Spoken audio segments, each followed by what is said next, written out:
Beyoncé has finally achieved her lifelong goal of winning Album of the Year at the Grammys, but the internet is in an uproar. Many believe that Jay-Z bought the award for her rather than her earning it fairly. The controversy is intensified by the fact that last year, Jay-Z publicly criticized the Grammy Academy, accusing them of deliberately snubbing Beyoncé and only awarding her compensatory Grammys while denying her the prestigious Album of the Year title.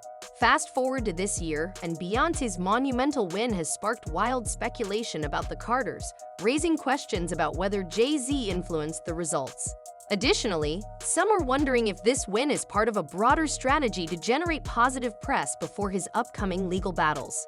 Beyoncé has long been the undisputed queen of the Grammys, boasting an impressive 99 nominations and 35 wins, the most of any artist in history. However, despite her dominance in the industry, Album of the Year had always eluded her until now.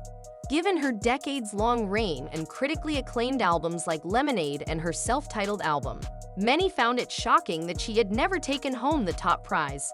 Over the years, she had been nominated 4 times but left empty-handed each time. Before this latest win, her only victory from the highly coveted Big Four categories was in 2009 when Single Ladies won Song of the Year. Fans have long accused the Grammys of deliberately holding her back, believing the Academy refused to give her the top honor to keep her in her place. Beyoncé had previously been nominated for Album of the Year with I Am, Sasha Fierce, Beyoncé, Lemonade, and Renaissance, yet each time she lost despite overwhelming love from fans and critics. The snubs, particularly for Lemonade and Renaissance, were especially painful because both albums were cultural phenomena that redefined music, visuals, and storytelling. By the time the 2023 Grammys came around, hopes were high that Renaissance would finally earn her the win. However, when it was passed over again, the Beehive erupted in outrage, dragging the Academy for what they saw as blatant disrespect. Many felt the numbers, impact, and critical acclaim all pointed to a well-earned win, yet the award ultimately went to Harry's House by Harry Styles. Jay-Z was visibly upset over Beyoncé's continued losses and gave a rare interview addressing the situation. He argued that Renaissance deserved the win, saying, "Look at what it's done to the culture. Look how the energy of the world moved. They play her whole album in the club. Every remix is amazing. Everyone's inspired. It has inspired the world. It's inspiring creativity. When it just inspires creativity, that's an album that has to be Album of the Year. It has to be." He also criticized the Grammys for their bias against Beyoncé, stating, "We grew up wanting to be on the Grammys. It was our goal. We just want them to get it right. Obviously, it's music and it's all subjective, but you've got to be in the ballpark. That's all we want. We just want them to get it right because we love it so much. We grew up watching Michael Jackson and Stevie Wonder. Stevie Wonder won 3 out of 4 years in a row." Jay-Z's accusations of bias weren't baseless. Several Grammy voters have admitted to purposefully not voting for Beyoncé, even when they believed she deserved it. According to Variety, one Grammy-winning producer and longtime voter confessed, "I felt very strongly that Lizzo has changed this culture a lot.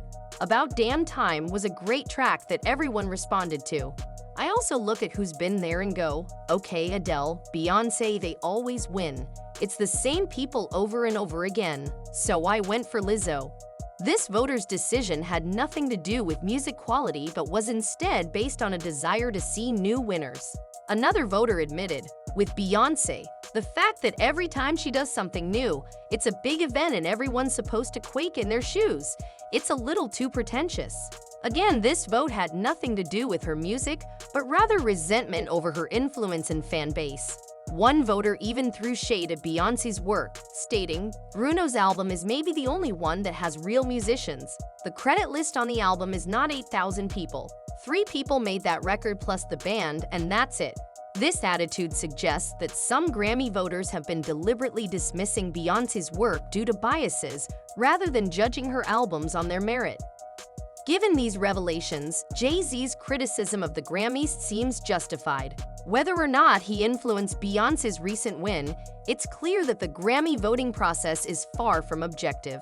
Fans remain divided. Some are celebrating this long-overdue recognition, while others are convinced the win was orchestrated.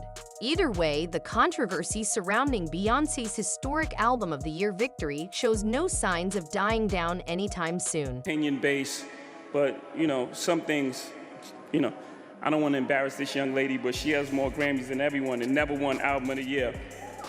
So even by your own metrics, that doesn't work. Think about that. The most Grammys, never won Album of the Year. That obviously worked because you can see how thrilled Beyoncé was when she eventually won Album of the Year. As selected by the 13,000 voting members of the Recording Academy, the Grammy goes to Cowboy Carter.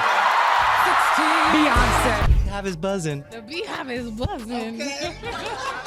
However, it didn't take long for the internet to start buzzing about whether she truly deserved the win or if Jay-Z had bought her award.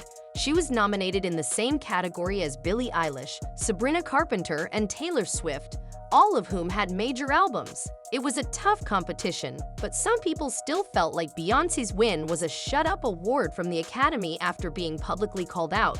Fans took to social media, commenting, so Jay-Z goes on stage to rant about her not winning last year, and all of a sudden she wins? Yeah, Rock Nation, you will pay for your frauds. Another user wrote, "What the f is that? How much did Jay-Z pay for that Grammy? It's literally her worst album and the worst album in that category."